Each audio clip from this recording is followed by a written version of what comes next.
Have you ever seen someone call the cops and it backfired on them?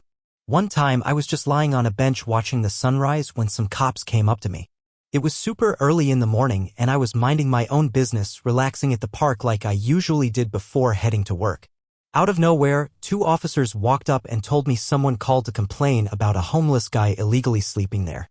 I sat up and explained calmly that I wasn't homeless or even sleeping, just enjoying the sunrise, but they didn't buy it. They demanded my ID.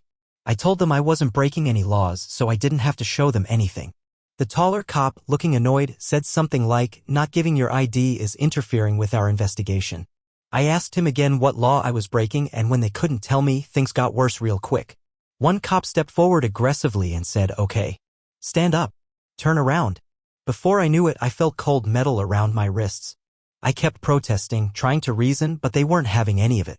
The shorter cop patted me down, found a tiny bit of Zaza in my pocket, and suddenly I'm charged with obstructing their duties and possession. The next few weeks were a nightmare: court appearances, lawyer meetings, and explaining to my family why I had a criminal charge on my record when I'd done absolutely nothing wrong. But here's the thing: justice eventually caught up to those cops. When we finally got in front of a judge, he looked at the details, shook his head, and threw the whole case out right then and there.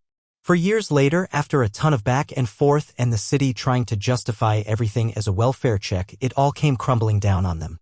I won my lawsuit against the city and walked away with $50,000. I sometimes wonder about whoever called the cops that morning. Bet they never expected their little phone call would cost the city $50,000.